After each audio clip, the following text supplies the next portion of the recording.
Hey everybody, I hope you don't mind my slightly scratched up and maybe reddish face. I decided to shave before this video, having forgotten that I am bad at it. So, the very first movie I went to see in theaters this year was Godzilla Minus One, and it was basically my introduction to Godzilla. We'll get back to that at the end of the video. Um, I wasn't really sure exactly what to expect going into the movie or what really the appeal of a Godzilla movie was. I knew that it was about a giant monster destroying things, but beyond that, I didn't really know how they make that interesting for the length of a feature film, much less 30 plus that they've made so far. But long story short, I absolutely loved it, and I thought, hey, I'd kind of like to see the history of this character. I'd like to see more of where Godzilla comes from. So I started doing some research, looking around, looking at lists, even watching a few YouTube videos on what Godzilla movies people recommend and which ones to avoid and all of that. And initially, I was just gonna watch some of the Showa era, the earliest era of Godzilla films that introduce iconic characters, like the one that introduces Mothra to Godzilla, and King Kong, and King Ghidorah, Mechagodzilla. Basically just those ones, maybe a few others I'm not remembering at the moment. But then I started, looking around a bit more, and as I watched the movies themselves, I kind of got more interested, and eventually my list ballooned, and now I have watched 13 of the 15 Showa era Godzilla movies. There are two movies I'm purposefully skipping, and actually, as of my recording this, I have watched 11 of the 15. I'm going to watch the two Mechagodzilla movies after recording this, but I'm gonna splice them in with the rest of this video. So by the time you're seeing this video, I have watched all of them, and you'll be seeing my reactions to the two Mechagodzilla films that I'm gonna watch after this. Now we'll get to the two that I purposefully skipped, but I kind of just want to talk about the movies I've watched so far, basically all of the Showa era ones, except for the two I am skipping. And I guess I just want to provide my feedback as a brand new Godzilla fan, and one who's getting into the series as an adult instead of one who grew up with these films. I always think it's interesting to watch someone who hasn't grown up with something that I did, experiencing it for the first time with a fully developed mind, which I didn't have when I first experienced it, like Zelda games, for example. And that's kind of what I am now as a Godzilla fan. I have not gotten into the series until I was an adult, and now that I'm just getting into the series, I kind of just want to talk about it. So I'm recording this pretty far in the future after having recorded that segment, and the reason is because I figured all my clips put together would be like, maybe 40 minutes or so, and then I put them in my timeline, and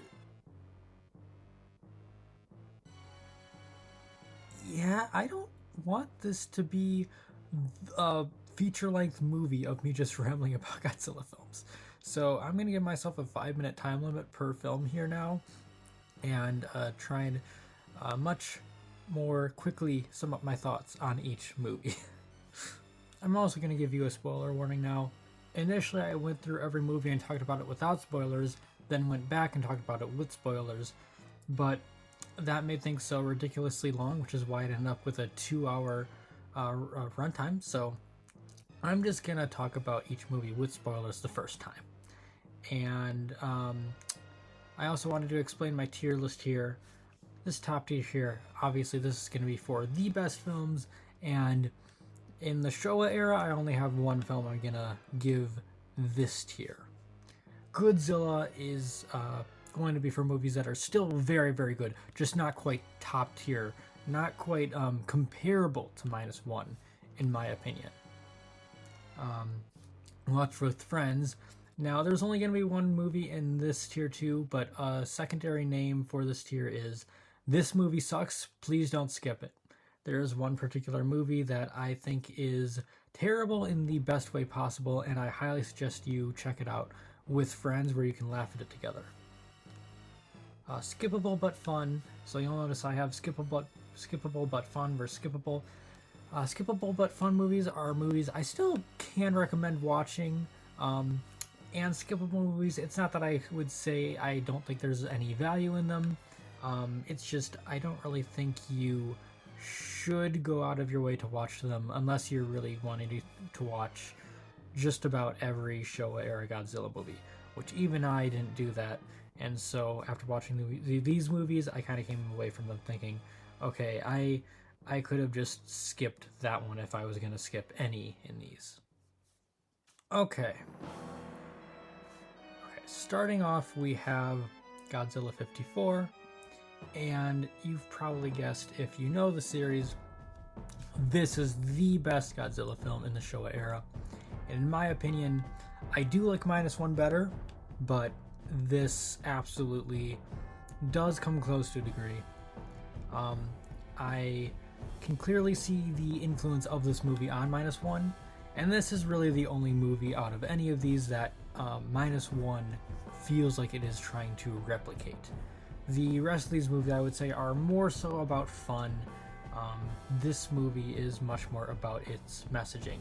They both feature just Godzilla, and Godzilla is the antagonist, and they are both essentially based on the premise of defeating Godzilla and neutralizing Godzilla as a threat. Now, what I find very interesting is that -1 feels like a response to the original, not just a movie that is inspired by it. For example, 54 is about humanity as a whole in many regards, I feel. 54 is a critique on humanity.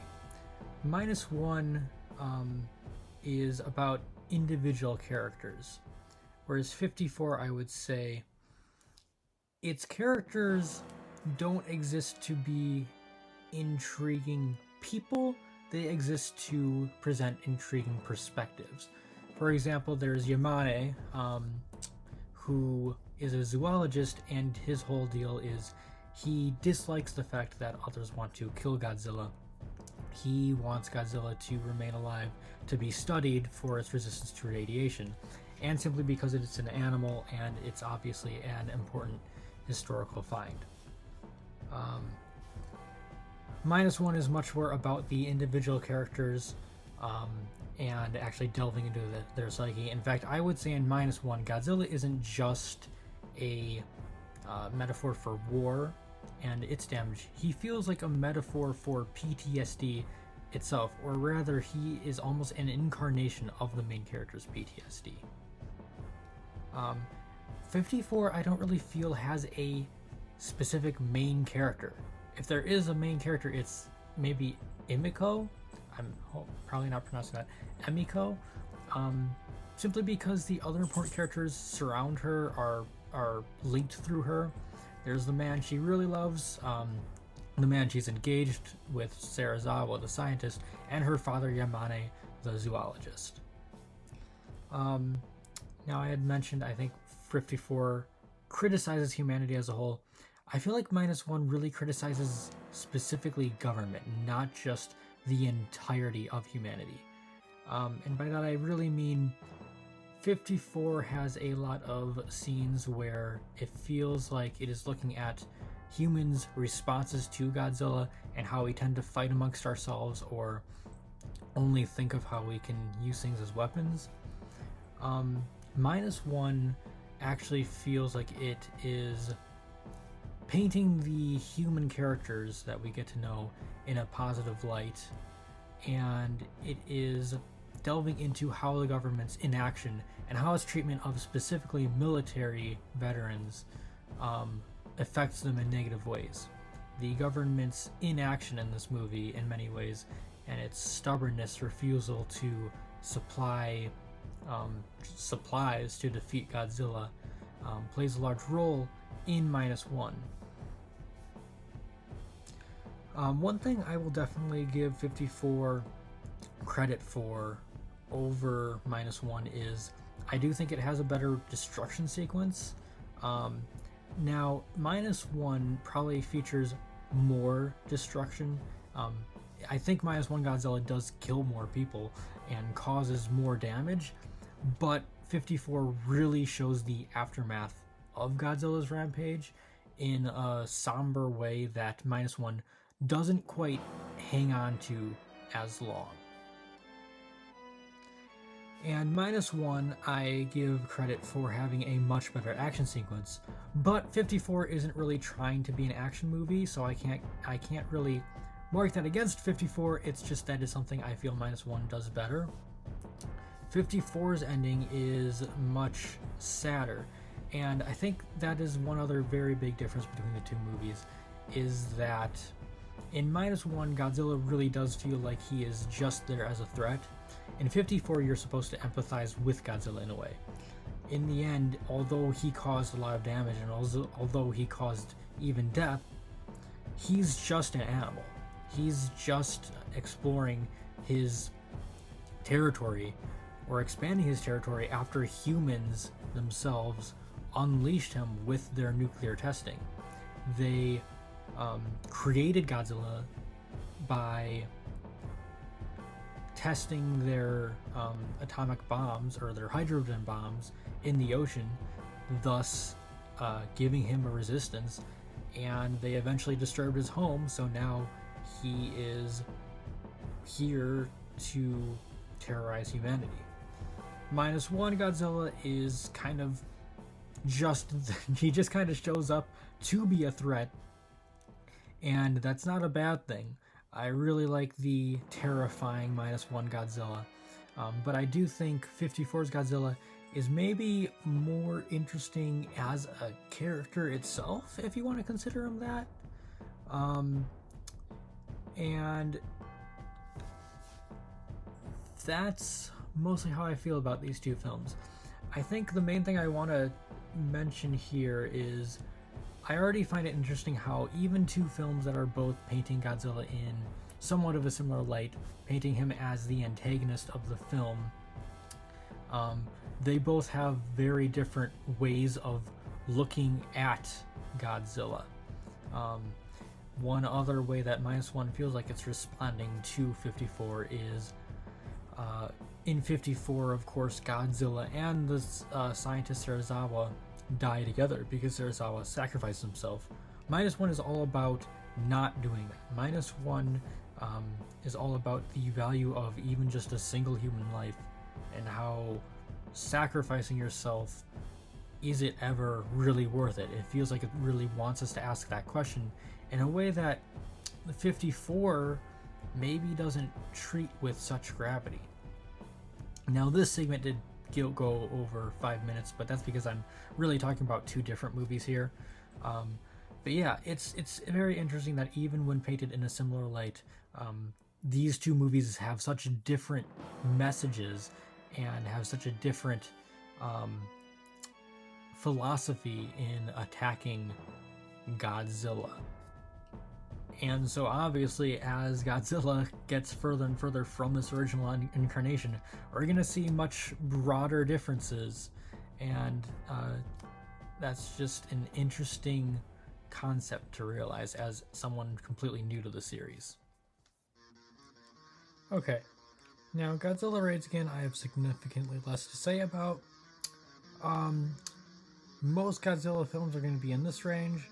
Unfortunately, this is not one of them. So I think the biggest issue with this movie is it isn't as thought-provoking or interesting as the first Godzilla movie, and it wants to be fun like the later ones, but they hadn't quite figured out the formula yet. This is the movie that introduces another kaiju for Godzilla to fight in the form of Anguirus, but Anguirus isn't the most interesting as a villain or a rival for Godzilla. He's fun later on when he shows up to fight alongside Godzilla, but in this movie he's the opponent, and the fight scenes with him just kind of suck. The fight scenes with Anguirus are just him and Godzilla grappling each other over and over again. The ending of it is cool because Godzilla bites Anguirus' neck, and that's pretty sick. But after that, I mean, before that, the fighting is just kind of lame. And the final act as well is also just a bunch of planes repeatedly shooting missiles at an iceberg to bury Godzilla. Interesting idea, but you get that for like 5 straight minutes, and so it's just not the most engaging to watch. So basically, this is moving more towards the action-oriented movies, but the action isn't really there yet, like it will be in the next movie we'll look at. I do want to give this film one piece of praise, which is that while I do think the characters are better written in Godzilla 54, I actually do think a lot of the later movies have more of a character focus, and including this one. And what I mean is that the characters are more entertaining, although the characters in 54 are more interesting. So I don't really connect with the characters in 54 as people. I do connect with the characters in this one as people. I just think they're kind of goofballs, and that helps with the film. But ultimately, the main reason I watched this one is just to get an answer to why Godzilla is back after the first Godzilla dies. And the answer to that is very simple. It's just that there's a second Godzilla. And they don't go into any detail on that. They just say, at the beginning of the movie, they find a second Godzilla, and they're like, a second Godzilla has appeared. And they don't really do anything interesting with that.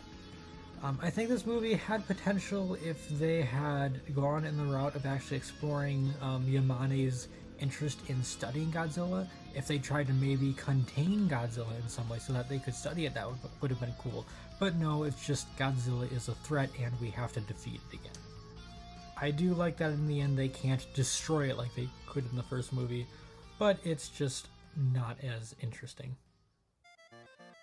Alright, number 3 is King Kong vs. Godzilla, and this one rules. So, first of all, we gotta talk about the anti-capitalist themes. I'm a sucker for any anti-capitalist themes, and I'm very happy to see them represented here. So, the plot of this movie is that a marketing agency wants to drive up ratings for a television show that they're advertising on, and their idea of doing this is to involve King Kong. So you have the main character's boss, who calls himself King Kong's sponsor, and he purposefully ferries King Kong to Japan from his home island, just to make King Kong a big craze in Japan. I love the Godzilla scenes and King Kong scenes separately in this movie. A lot of this movie feels like it is a King Kong movie and a Godzilla movie, and not just a crossover. You get a lot of scenes with just King Kong and a lot of scenes with just Godzilla, and both of those are very fun. You get a mid-battle scene that is very brief where King Kong senses Godzilla and runs towards him, but then nothing really comes of it. Godzilla just kind of scares him off, and they don't interact again until the end of the movie. But that ending of the movie is awesome. I mentioned that my biggest problem with the raids again was that they hadn't really figured out the action yet. And honestly, I think this movie has the best kaiju fight scene of the Showa era, in my opinion. Godzilla vs. King Kong is a very fun matchup. And while I do think in reality Godzilla takes it easily, I do feel like they did a good job of making King Kong a worthy opponent for Godzilla in this movie. I especially like how Godzilla has repeatedly been shown to have a weakness to electricity in this universe, and King Kong then has the ability to be powered up by electricity, and therefore giving him a power boost against Godzilla. And so the fight scene where he and Godzilla are going at it, Godzilla essentially wins, but then King Kong gets fired up with lightning and he comes back to fight harder. That's very fun. And I really love just throughout the entire movie how the boss is repeatedly Watching King Kong cause so much damage and so much potential pain, and yet he doesn't care. When King Kong is fighting Godzilla, for him, it isn't about wanting one to win for the safety of others. He just wants King Kong to win so that King Kong looks cool in the public's eyes. He has such a skewed perspective of this kaiju battle, completely ignoring all the destruction it's causing, just to try and get those ratings. And it's very funny. My one complaint about this movie is I do feel like the ending is pretty anticlimactic. Most Godzilla movies do end immediately after the main monster is defeated, whether that's Godzilla himself or in later movies, the monster Godzilla is fighting. And in this movie, though, it ends with King Kong and Godzilla basically rolling over into the ocean, and then you see King Kong swim away.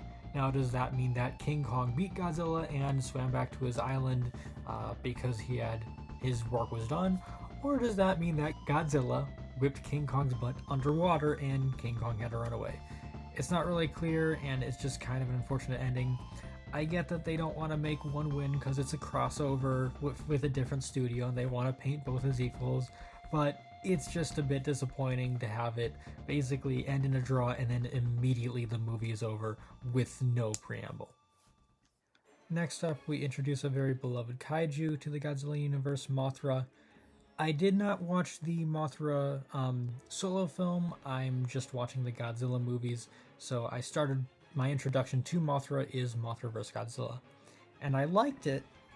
It's a great film. It's going to go in Godzilla, but I didn't like it as much as King Kong. In fact, I am going to say right now, it is my least favorite of this tier. It is going to be at the bottom of that tier, but that's not to say it's a bad film by any means. So this is where Godzilla movies, I feel, get really weird, or they first start getting weird, because you've got these little just people that are like about yay high, that can sing to summon and communicate with Mothra. And one thing that's very cool about Mothra that I didn't know is Mothra is actually a benevolent kaiju. She has a positive relationship with humans, or at least with the humans on her island, and she actually protects them as a deity. But their island has been ravaged by the nuclear bombs that have also hurt Godzilla and many other kaiju in this world. And so that, of course, is sort of a conflict in this movie, is that the humans want Mothra to help them, but Mothra and her island are damaged because of humanity, because of the very people asking her for help. It is cool to see a kaiju that is completely different in personality from all of the others. This movie also has really the first explicit human villain. You could definitely argue the boss in the last movie in King Kong is a villain, but this one is much more explicit. Mothra has an egg, and Mothra's egg is found in the ocean, and his goal is to build a whole theme park around it, despite the fact that there are very clear warnings and very clear signs that it is Mothra's egg and that it is going to hurt anyone around it when it hatches. He doesn't care. He just wants it to hatch. He just wants to make as much money off of it as possible before that happens, no matter the consequences. And my one complaint with this movie is really just the fight scene between Mothra and Godzilla. I like everything leading up to it. I like the plot of this movie. But then once it actually comes time for the kaiju to fight, I honestly think that the Mothra vs. Godzilla scene kind of sucks. When it's Mothra in her moth form, it's just her flying around, pretty much, flapping her wings at Godzilla. And then once the egg hatches and it's the two larvae, it's just several minutes of them shooting web fluid at him. And that's it. They're both pretty repetitive, and neither of them are super action-packed like King Kong's fight scene was. So that definitely takes points off of it for me. But the movie overall, I still feel has some pretty strong messaging and a very fun plot to drive the kaiju action forward. It is a very good introduction for Mothra as a character, at least to the Godzilla series. Next is Ghidorah, the three-headed monster, and this is also a classic that's going to go right up here. I don't quite like it as much as King Kong, but I do like it more than Mothra. And Ghidorah, the three-headed monster, is important for one reason, and that is that this is the movie that transitions Godzilla in this series into being a hero rather than a villain. But personally, I'm not the biggest fan of how that's done. But first, to talk about what I like about this movie. So this movie is where we get really weird. After Mothra started it, we get really odd in this one. We start out talking about space. As it turns out, King Ghidorah is an alien. And this woman becomes possessed by a past spirit of someone from the planet of Venus that supposedly King Ghidorah had destroyed long ago. And so they appear to warn everybody that Ghidorah will destroy humanity if they continue along this path. And I do like a lot of how the film shows humanity's mistakes and how they are essentially setting themselves up to be wiped out by Ghidorah. And Ghidorah sort of acts like a spirit of judgment in this movie. Like, it shows up to wipe out humanity because of humanity's own mistakes. It doesn't really explain why it's here, or if there's any science behind it. It just kind of apparently shows up to wipe out civilizations that are heading towards their own demise, I suppose, to speed up the process. This movie introduces Rodan to the Godzilla verse. I know there was also a Rodan solo movie that I did not watch, but this is the first movie where I feel like the fight scenes really start to get kind of funny. Before this, the fight scenes really felt like these monsters were trying to kill each other. Rodan and Godzilla just feel like they're trying to annoy each other. Now, Ghidorah, on the other hand, yeah, he feels like he's going after Godzilla and vice versa. So, to get to my complaint though, it's really just in how the end battle is set up and how Godzilla is transitioned into a hero. So Mothra, still in its larva form, shows up, and we learn that the other Mothra twin had died. Now there's only one left, and Mothra warns Godzilla and Rodan that they need to stop fighting and take on Ghidorah. And what I don't like is that while Mothra is warning them, the two psychic twins are speaking for Mothra and also Godzilla and Rodan, and they're basically translating what they're saying verbatim, implying that the kaiju have a form of human level intelligence and are capable of having conversations in the same ways that humans are, and not that these roars are just, like animalistic grunts and warnings as we can understand them, like when a dog growls. And I'm just not the biggest fan of this. I really like the idea that Godzilla and the other kaiju are just animals, and they are just acting in naturalistic ways. That's probably the wrong use of that term. They are just acting in wild ways, in animalistic ways, and that there is no logical thought behind their actions. Implying that they have human intelligence kind of makes you question a lot of what the kaiju have done in this universe, and was Godzilla aware he was killing humans, or what? So yeah, I'm not the biggest fan of that, though it will be used better in future movies. But I do think there's a way they could have transitioned a lot easier, which is, since the Mothra twin dies in this movie, instead of just saying it's dead at the beginning without explaining why, what if both Mothra twins started out alive at the beginning, and then Ghidorah killed one of them? And so seeing Ghidorah kill one kaiju, Rodan and Godzilla decide to team up and defeat him together. That's just my idea. It's just, again, it doesn't ruin the movie or anything, but I just would have preferred if Godzilla could have been transitioned a bit more naturally to a hero, rather than kind of being forced to have this human intelligence that he wasn't implied to before. Alright, Invasion of Astro Monster. Now, this is important to the Godzilla series as the movie that introduces alien life. The plot of this movie is that humans discover a new planet. I think it was hidden as like a moon of Jupiter in a dark spot or something like that. And they have the ability to go straight to it. So they go straight there and they discover alien life. And the alien life tells them, King Ghidorah is attacking us. Can you help us? And so they ask to borrow Godzilla and Rodan from the humans.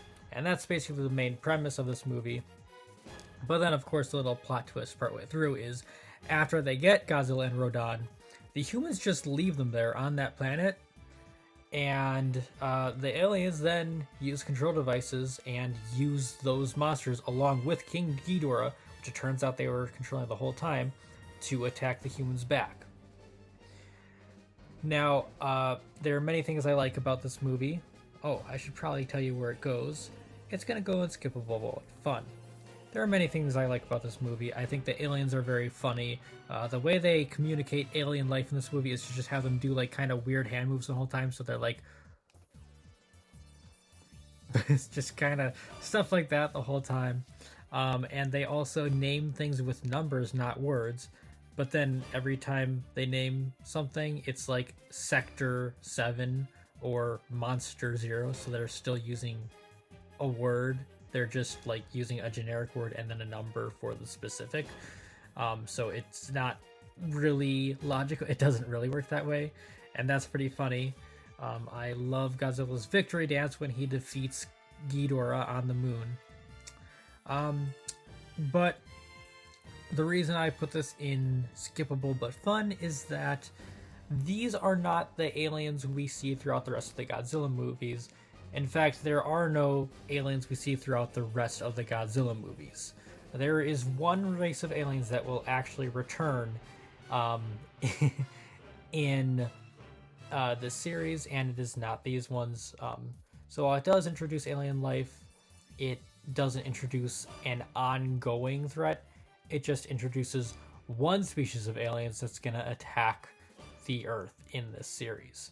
And for that reason, I don't really think it's necessary to watch. It doesn't introduce any new kaiju. It is the first movie to have a Godzilla being controlled subplot that will be reused by multiple different aliens in the future. But I don't really see this as a necessary movie. I think there's still fun to be had if you want to check it out, but you can skip right ahead to, in my opinion, all the way Destroy All Monsters. Ebirah Horror of the Deep. I believe this is the first Jun Fukuda movie, and this one features a crew that gets trapped on an island that is guarded essentially by a giant crab monster called Ebirah, and just so happens to feature a sleeping Godzilla. Unfortunately, it is going to go unskippable. There are some aspects of this movie I like. I like the whole escape plot with how there are a bunch of people being used by a military for a evil military force as free slaves, and they make a plan to escape that I like. Another thing I do like about this movie is after Godzilla is transitioned to a hero, you don't really get to see him destroy something unless he's being controlled. You don't get to see him as a destroyer of buildings, for example, unless he is being controlled by some alien force. But in this movie, the villains are the ones that own pretty much all of the man-made architecture on the island. And so you get a fun sequence where the heroes purposefully wake up Godzilla in order to have him threaten the villains and stop their evil plans to make atomic bombs. And so that sequence at the end of the movie is very fun. It's funny how Mothra is kind of just like an annoyed co-worker to Godzilla in this movie that just shows up to bat him around and get him to come to his senses. But I think what's very awkward about this movie is very, very cheesy and not always to its benefit. Most of all is the fact that there are scenes where you are supposed to be taking it seriously, where it's supposed to be threatening, and it'll just play like weird surfer music for some reason, and it's just kind of weird. There's not quite as much, aside from the destruction sequence at the end, there's not quite as much fun with Godzilla. I'm realizing now, thinking ahead, it is a shame that Godzilla fights Ebirah in the water, but not Titanosaurus, because that would have been a much more fun opponent to see him fight in the water. Ebirah isn't really that interesting as a villain. It's interesting in its effect on humans and keeping them trapped to the island, but versus Godzilla, it doesn't really stand a chance. So yeah, definitely not the greatest start for Fukuda, but I do think his track record improved in some way or another as he went on. Now, I mentioned there were 2 movies I skipped. Son of Godzilla is the first of these movies. You could probably guess what the next one's going to be. I saw that this is a children's film and not one that's really trying to appeal to adults as well as children. I don't like the Godzilla suit design. I've seen it. So yeah, I kind of figured I can skip this one. And that brings us to Destroy All Monsters. And this may surprise you, but I'm actually going to put this in Skip Over Blood Fun. Definitely my favorite of the bunch, but I honestly would not put it up here. I wouldn't blame anyone who does, though. So I want to start with my complaint first, because my biggest complaint about this movie is the human subplot. Mainly the aliens just don't really ever elaborate on their plan. So their plan is to take all of these monsters and control them, like similar to Invasion of Astro Monster. But this time they have a whole army of monsters under their control, rather than just 3. And they attack multiple different cities in the world at once, only to have them reconverge on Tokyo later. Seems like a good plan. Here's the issue. They purposefully lure humans into their base to talk with them, but at the very first sign of a threat from the humans, they just immediately retreat without giving any warning. They could have easily said, hey, we'll hold these monsters off if you talk to us. Or they could have said, pretended we're not controlling the monsters, but we have a solution for you if you help us. They had so many options to discuss with the humans, but instead they don't really elaborate on their plan at any point. They just run away anytime someone threatens them, and don't use the giant monsters at their disposal to their advantage in the conversation. So yeah, the aliens just don't really make any sense in this movie in terms of what their plan is. They're really just an excuse to see the giant monsters attack. And that is what really works about this movie, is it has a ton of monsters in it. It brings in a lot of monsters from the wider Godzilla universe. Monsters like Baragon or Manda from Atragon are in this movie. And that's pretty cool. I didn't watch those movies, so this is my introduction to those monsters. But it's cool getting to see, such a wide cast of kaiju in this movie.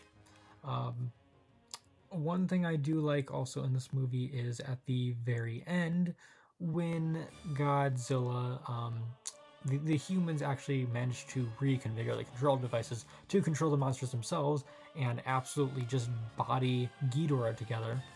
But then the control devices fail, and yet Godzilla still attacks the monsters, and they say he instinctually knows who the real enemies are. And I like that. I feel like that is a way of still having a kind of animalistic nature, but having Godzilla still have a sense without having to give him a human-esque intelligence to defeat the enemy. The other thing I really want to compliment this movie on is its suit upgrade. Godzilla has gotten multiple suit upgrades throughout the series, but in this movie, every other monster gets a major upgrade. Ghidorah's heads no longer just flop around, they actually feel like there's intention to their movement, and that's great. I really like the way that the rest of the monsters, especially Anguirus, will appear from this point onward. I also like the introduction of Monster Island, where all of these monsters live, and all the monsters are able to be studied this way, sort of calling back to Yamane of the first Godzilla film. So there's a lot I like in this movie, but really it's just that if you're just looking for kaiju action, it's great. But I still feel like, honestly, these two movies, well, at least King Kong did better, and at least one more that's going to come up later, two more that are going to come up later. But the human plot really drags it down for me. Oh, and All Monsters Attack is also gonna go in Please Don't Make Me Watch These. This one is supposedly even worse than Son of Godzilla, and it's all just a dream sequence. I think maybe Godzilla's suit looks better in this one, possibly. But yeah, I'm not interested in watching this. Godzilla vs. Hedorah is very interesting. It is a eco-friendly Godzilla movie.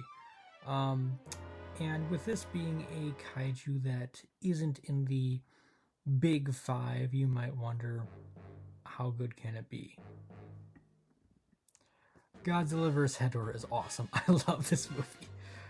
So this movie is like a kaiju mixed with a psychedelic, you can very much tell this is from the 70s, mixed with a western. Godzilla has his own hero theme in this movie. I guess one slight negative I can mention is that the humans are silly. Like they plan a party at the end of the world, knowing that Hedorah is going to be at the location they're going to have the party at. But to be fair, I'm pretty sure the humans in this movie are high the entire time, so I can give them a pass for that. But like, other than that, I think what really works for me in this movie is both Godzilla's characterization and Hedorah. So Godzilla, after he becomes a hero, you notice that something has to involve him in the plot in every movie. For example, now before he becomes a hero even, he's often just exploring his territory, and then another monster will wander into it somehow. In Ghidorah, Mothra calls him to action. In Destroy All Monsters or Invasion of Astro Monster, he's controlled by the aliens, and that brings him into the plot. In Ebra, the humans have to wake him up with a lightning bolt. In Hedorah, Godzilla isn't called into action by anything else. He gets himself involved in the plot just because he is here to kill Hedorah. And that's something that is really cool about Godzilla in this movie is, you know, yes, you can tell he's trying to kill the other monster in plenty of other of these movies, but in this one, like, he is out for blood. He is here with the sole intention of completely destroying Hedorah, and it is awesome. Hedorah itself is also really cool. I think one thing I can state about a lot of these later Godzilla movies is some of the kaiju do kind of feel somewhat samey in the destruction they cause. You know, once you've watched enough movies of them destroying buildings, and it's all the same effects, it's all miniatures, you do kind of get used to it, and so Ghidorah doesn't feel too different from something like, we'll say, King Kong, for example. Even though they are quite different in their power set and everything. But Hedorah really has some insane powers, especially like near the end of the movie. It gains the ability to basically fly over people and just release toxic gas that instantly kills them, and that is terrifying.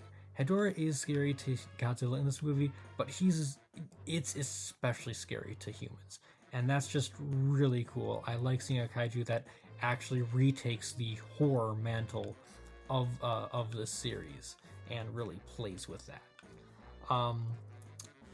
I also feel like this is a good use of Godzilla having human intelligence to a degree. Godzilla understands the humans' plan and helps them enact it. And while it is kind of silly, I also feel like the way that Godzilla is so adamantly angry and here to destroy Hedorah, it justifies it, and it makes it very fun to watch. It makes sense to me. I think the reason it works, to have Godzilla get himself involved in the plot, whereas it won't in the later movie, is that Hedorah is genuinely a threat to the whole of Earth. Hedorah could wipe out the entirety of all species on Earth, being a toxic monster. And so Godzilla, obviously being a protector of nature to a degree, he ain't gonna allow that, and that just makes for a very fun dynamic between him and Hedorah, where you really get one of the most intense kaiju rivalries in the series. Godzilla vs. Gigan has one advantage, and that is that it leans into its cheesiness, but if you want a cheesy, purposefully cheesy Godzilla movie, I would say the next entry does it better than this one. This is pretty low on my list. So some positives. The kaiju stuff is relatively interesting. This is the first movie where we see Godzilla have to fight Ghidorah alongside another opponent, and I think the only movie this is Ghidorah's last appearance, in the Showa era, of course. And so that's pretty cool. Gigan is an interesting antagonist, with its sharp claws and its buzzsaw belly.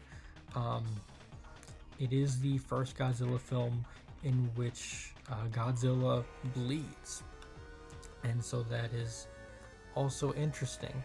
But the human stuff is very silly. The main character is a comic artist who gets hired to draw designs for a group working at Godzilla Tower, which is part of a theme park themed around kaiju. But it turns out Godzilla Tower is run by cockroach aliens. And these cockroach aliens call Gigan to destroy the Earth, or rather to destroy humanity. And as it turns out, they explicitly tell the main character their goal is to destroy the monsters on Monster Island, despite building a whole theme park around them. So very dumb antagonists, which I guess should be expected from a movie like this. The main character is also the most pathetic protagonist in any Godzilla movie thus far. And in the whole Showa era, I can pretty definitively say, I'm pretty sure. He gets caught like every single time he tries to sneak around. He also teams up with people, one of which I just want to mention is dressed like a hippie, but he doesn't look like it's his normal look. He looks like he is a guy dressing in a hippie Halloween costume. I think this movie is pretty fun to watch with friends to kind of laugh at it a bit, but I don't consider it a great Godzilla movie to just watch as a film. But if you decide to watch it with friends, my one suggestion is there's a scene where the main character, actually all of the main characters are eating bananas. pay attention to what the main character does with the banana right before the scene ends. It's very important and it will enhance your viewing experience. Godzilla vs. Megalon is the entire reason this tier exists. It is not a genuinely good film like these are, but I also would say I enjoy it more than any of these films simply because it is so stupidly enjoyable. So first of all, I have watched all of these Godzilla movies in Japanese except this one because for some reason we couldn't find this one on my friend's HBO account in English, and so we had to watch it together. Or we couldn't find it in Japanese, so we had to watch it in English. Shout out to the description for saying something like Godzilla fights Megalon, a giant cockroach monster. Gigan makes an appearance, making us laugh before the movie even started. So many ways I could have phrased that, like Godzilla fights Megalon and Gigan, or Gigan aids Megalon in fighting Godzilla. But no, just Gigan makes an appearance, just shows up. So already the description had us laughing before we could even start this movie. So to start off, this movie features Gigan and a giant cockroach monster. The previous movie featured cockroach aliens. Clearly, there is a connection between Megalon and those aliens. If Gigan also appears in this movie, right? No! The main enemies of this movie are Seatopians, a group of humans that live underground and unleash Megalon, telling him destroy the Earth, despite the fact that they live inside the Earth.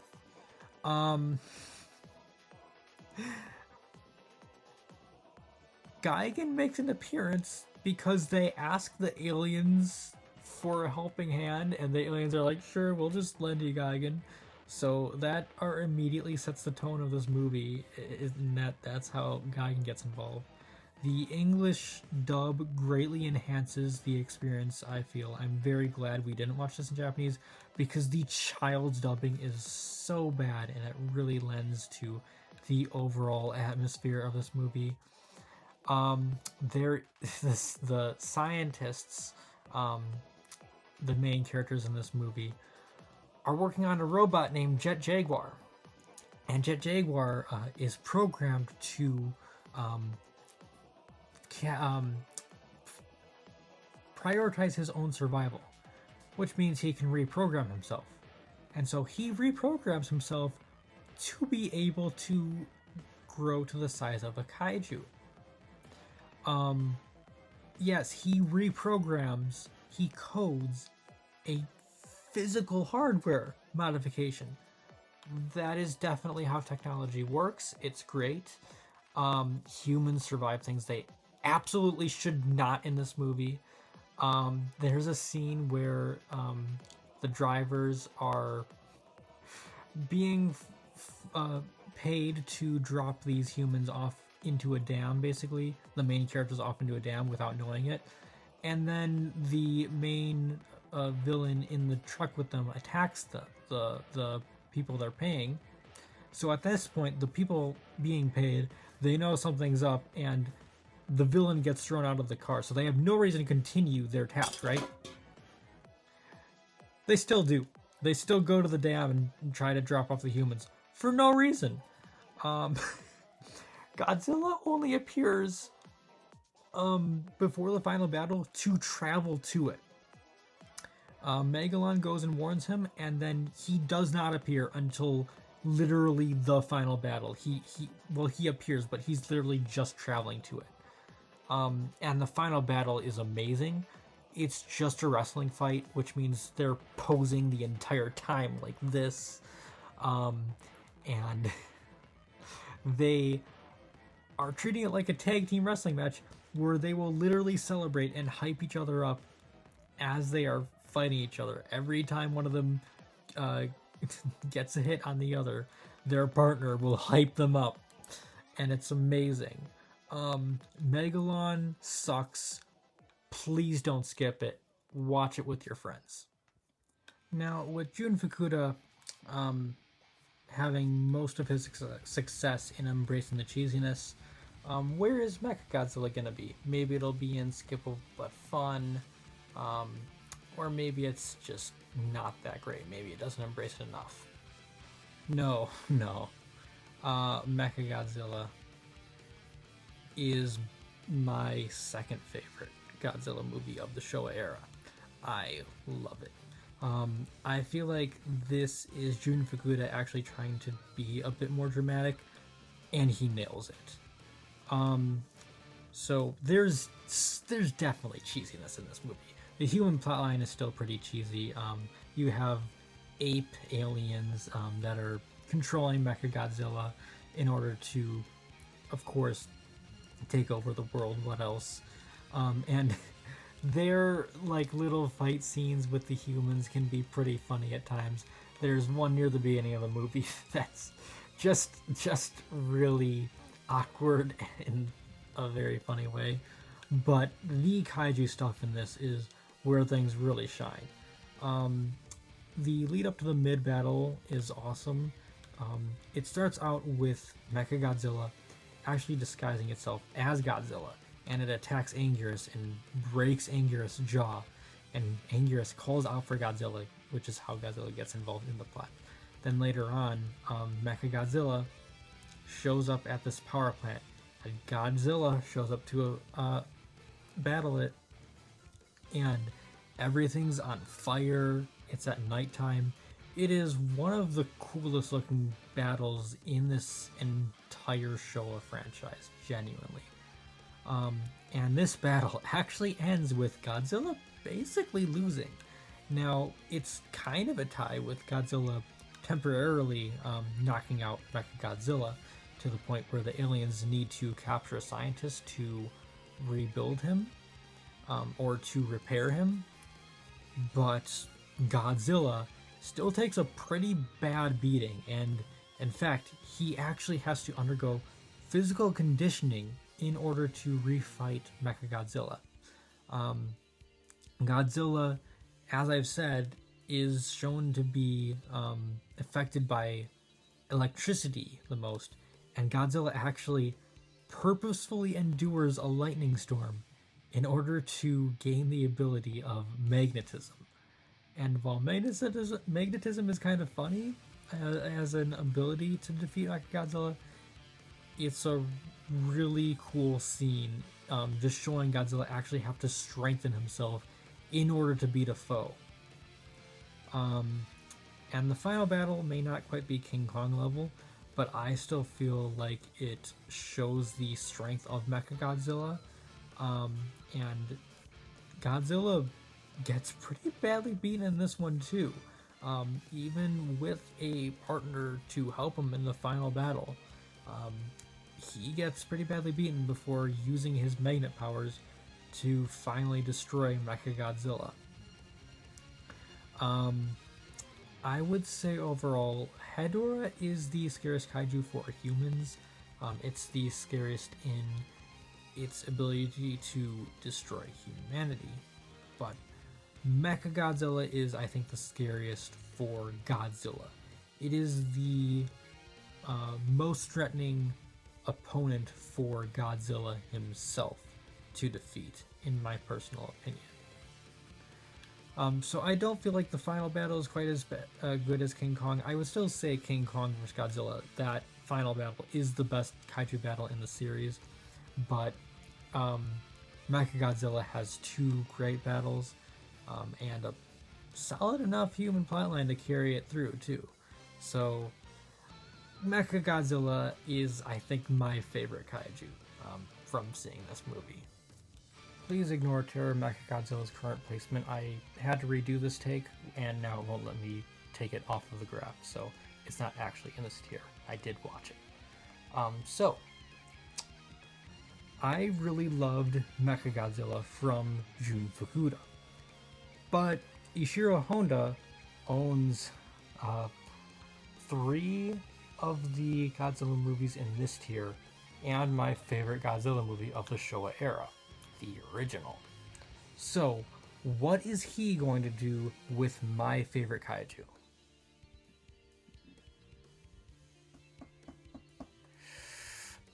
Not much, unfortunately.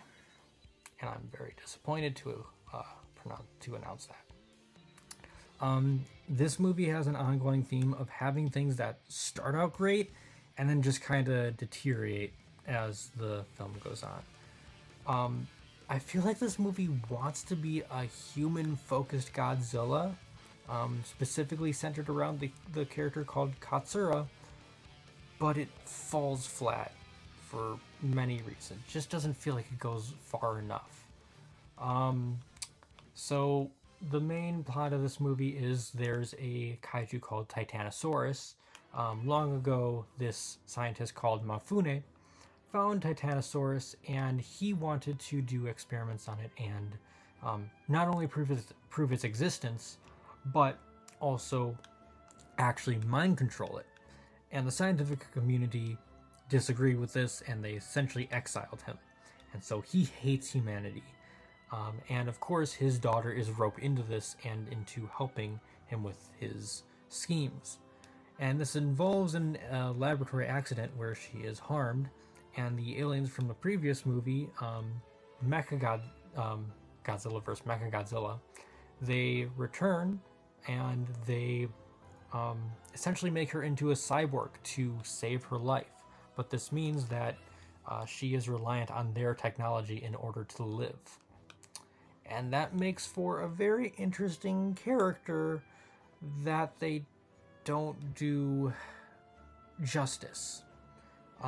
Mainly, I feel like there's just a forced romance. You can see you can tell that she's conflicted about what she's forced to do with Titanosaurus, or about using Titanosaurus to attack humanity. And there are plenty of reasons for her to be conflicted beyond having a love interest, but instead it all has to come down to her liking the main character of this movie, who's a marine biologist, and it's just, I don't like it.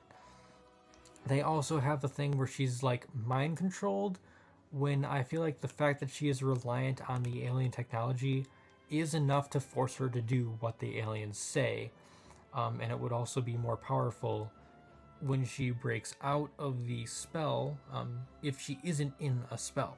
If she chooses to sacrifice herself to stop Mechagodzilla of her own free will, not because she was being mind controlled, but because she was being forced to do something she didn't like, and she chose against it. I feel that like there are a lot of ways you could take this character that would work much better. Something to do with Mafune's wishes for her, and her having to go against her father's wishes. Maybe even a cut of this movie that doesn't include the aliens or Mechagodzilla at all, and just focuses on Titanosaurus as the main threat. But we don't get that. We have aliens and Katsura and her father, and I feel like it's just kind of messy. I also feel like the kaiju stuff isn't great in this movie. I'm gonna remove the 5-minute time limit here because I need to talk about this one at length. So I had mentioned how Godzilla has a reason to get involved in the plot of all the others. The only one where he shows up just because he wants to is Hedorah, and he has an explicit goal in getting involved in that movie. He has motivation in that Hedorah is a threat to the Earth as a whole. Titanosaurus isn't really a threat to Earth as a whole. Titanosaurus is just another kaiju. And yet Godzilla shows up to fight Titanosaurus for no reason other than that the humans need a savior at this point. Godzilla gets involved in the plot solely because the plot needs him to, and not because of any explicit reason. It would have been very easy to write in a reason when every other movie so far has done so, but no, Godzilla just shows up because the plot demands it. And the mid-battle sequence is also kind of sucky. He just fights Titanosaurus, and Titanosaurus, after a bit, just kind of gives up and walks away.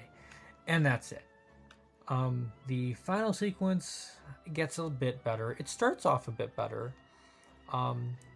First of all, in the destruction sequence, there's one scene where Mechagodzilla blows up a street, and so you actually see like a street erupt from underneath. And I don't think any other destruction sequence really does that, so that looks pretty cool. There's also a moment when Godzilla does start fighting the other two kaiju, where he's struggling against one of them, and then humans launch missiles at it and distract it for long enough to help out Godzilla. And I feel like that's a nice little bit of Godzilla and the humans working together to defeat a similar threat, the same threat, that also other movies don't necessarily really have. And so that's pretty cool. So initially Godzilla kind of gets bodied by Mechagodzilla and Titanosaurus, and that makes sense because now he's having to fight Mechagodzilla by himself, and also when Mechagodzilla has a partner itself. And it makes sense Godzilla should initially start to lose that battle. The humans discover that Titanosaurus is weak to sonic waves, and initially I thought that it was the control device that was getting mixed up with the sonic waves, but no, the creature just has a weakness to sonic waves. And so they pointed at Titanosaurus after Godzilla is essentially buried and being stomped on by Titanosaurus, and this distracts it long enough that Godzilla is able to get up and attack Mechagodzilla. Here's the thing. When this happens, when Godzilla erupts out of the earth, yes, Titanosaurus is being distracted, so he only has to focus on Mechagodzilla now. But Mechagodzilla was already a threat to him in the previous movie when he had a partner. And Mechagodzilla was successfully defeating Godzilla up until this point. So what does Godzilla have to do to defeat Mechagodzilla? He has to run straight at Mechagodzilla, basically just either tanking or avoiding his hits, and tackle him. And it's lazy. I'm sorry, but like, Godzilla essentially just gets a power boost because he needs one, instead of having an actual reason to defeat Mechagodzilla. In the previous movie, he has to undergo physical conditioning to defeat him, and that is awesome. In this movie, he starts losing the battle, and then it just decides, okay, it's time for Godzilla to win now. And I do not like that.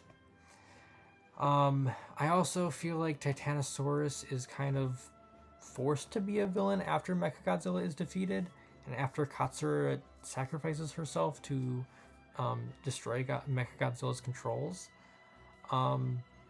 Because Titanosaurus was being controlled, and now that there's nobody controlling it, it shouldn't be a threat. But Godzilla still has to fight it briefly after defeating Mechagodzilla for like no reason. I feel like they could have just made it so that the sonic waves were disrupting the control device, and therefore shooting the control device at Titanosaurus could make it into a ally.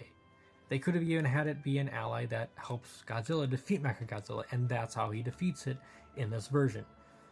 But no, they just went with the laziest possible solution, and I do not like it.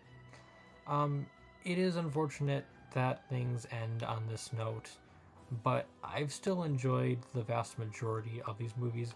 I still got some enjoyment even out of Terror of Mechagodzilla, and I still enjoyed Godzilla Raids Again and Ebra to a degree. Skippable but fun, I still had fun with those movies as well. And everything above this I genuinely really enjoyed. But it's just, I think 15 films into a franchise, it was time for it to be let go. And it is very possible. It's just my personal fatigue that makes me not like this film very much. It could be that I'm just getting sick of watching Showa era effects and the same similar suits fight each other at this point, and I'm ready for better practical effects and a new take on the formula and a new version of the character. It's also possible I overhype myself because I like this director and I was excited to see his take on my favorite kaiju. It could absolutely be just because of these biases, but whether or not that's the case, I can't deny this movie just did not work for me, whereas many of these other films did. Alright, well, while that wrapped up my thoughts on all of the individual movies, I don't know if I really explained why I have them placed in each tier as they are. I explained why they're in their respective tiers, but not really like why they're more or less than each individual movie. So I'll start, obviously Godzilla 54 is my favorite. Godzilla vs. Mechagodzilla, it's mainly just that I really like Mechagodzilla as a kaiju. King Kong vs. Godzilla, I really like that ending fight. I like the story leading up to it. Godzilla vs. Hedorah, again, I really like Hedorah as a kaiju. I think if Mechagodzilla is my favorite, Hedorah is probably my second favorite. King Ghidorah, don't like it quite as much as Hedorah, simply because I like Ghidorah, but again, there's that little thing at the ending with Godzilla's humanity that I wasn't the biggest fan of, so that kind of drags it down a bit. Mothra vs. Godzilla, I like Mothra as a kaiju. Again, the story is great, but the Godzilla vs. Mothra fight is honestly, ironically, the worst part of the movie, probably. Godzilla vs. Megalon, very funny watch, ironically enjoyable, so not quite as good as these, which I would consider to be genuinely good movies, but still, I enjoyed it more than these ones, simply because I feel like I got so much enjoyment out of laughing at this movie, that it kind of usurped these ones. Destroy All Monsters is the best of what I would consider kind of skippable. I almost had it up in this tier, but I realized I don't really like it as much as Megalon, so I put it under here.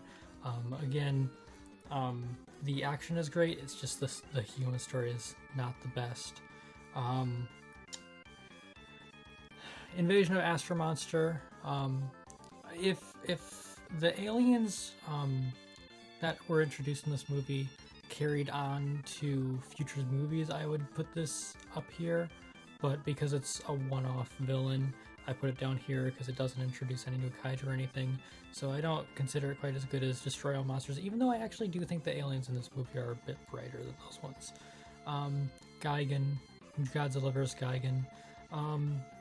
Again, this is very much cheesy fun, but it doesn't quite hit the high notes of Megalon, and so these two, which I consider to be better movies, more unironically enjoyable, beat it. Ebirah is also very cheesy, but it doesn't quite lean into it as much as even Gigan does, so it's inskippable completely. The surfing music when things are supposed to be serious is very bizarre. And I put Raids Again underneath Ebirah.